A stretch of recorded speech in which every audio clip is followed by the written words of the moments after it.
Right, so 2.3, producing robust programs, okay? So here we're going to look at testing, first of all. It's very important to test the program to ensure not only that it works as intended, but it's efficient, smooth, easy to use as possible. And we will look at two types of testing, iterative and final, okay? So iterative testing is testing the code as you create it. So line by line, section at a time, you test it, feedback is received, then alter your code. It doesn't just mean that you test it as you write it. It could mean that you do a section, get a group of people to test it, they suggest improvements, and then you do the thing. But it is testing as you go, okay? Normally it is done line by line, section by section by you, right? The alternative, obviously, is final or terminal testing, where it's carried out at the end, similar to a GCSE, and it's used to check if the program is working properly. Normally here is where you would look at the sort of like easy to use and other stuff, as well as is it doing what you want. But here is more about like, does it do what it should do in entirety? Here you're testing each individual part kind of thing. And this is like testing it as a whole a bit, and also checking if there's anything you can do to improve it, etc., etc. So here we're looking at the three main types of errors: syntax, logical, and runtime. So syntax errors are basically you've typed something in wrong. It won't run because you've typed out the code wrong. This will not run. Yeah, basic error. Logical error means the code runs but does not do what is intended. So here we should be checking for age a greater than or equal to 18, but we're just checking 18 or more. Loads of things do that. That's what we might call a bug. Like, they're harder to catch. Runtime error is the code runs but crashes on runtime.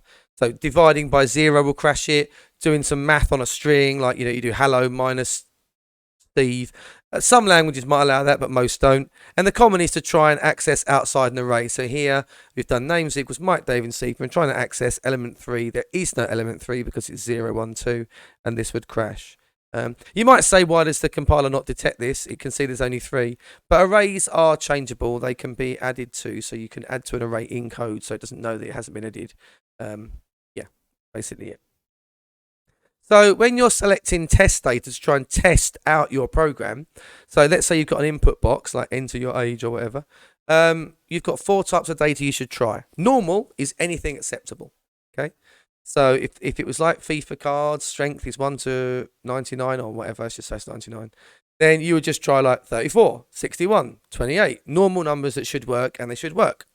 Then you would try the boundaries, because that's nearly always me. You make a mistake, you do a great, like here, there's sort of a boundary error, isn't there? You do greater than instead of greater than equal to.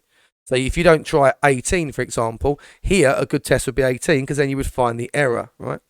So you would check the boundaries. If it was, like I say again, if it was 1 to 100, you check 1, you check 100. I'd probably also check 0 and 101, yeah, to make sure they fail on the other side of the line.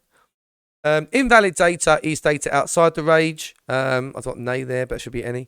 So that could be like 120. I wouldn't use 101 there, actually. It's not a good example, actually. I don't know. This is from my book. But maybe use one a bit higher, because that could be considered boundary. It is invalid and boundary. So it is a good check. But I just do something like really random, like 200 outside the thing, right? And then erroneous is just the wrong data type. So try Dave in an age value or something like that. Probably something that should, and this will crash. You see, that's why you need to check it. Obviously, you would make the program not crash, but that's the point. That's it, right. So here's some examples of ones. Yeah, enter between 7 and 4 inclusive. There you go.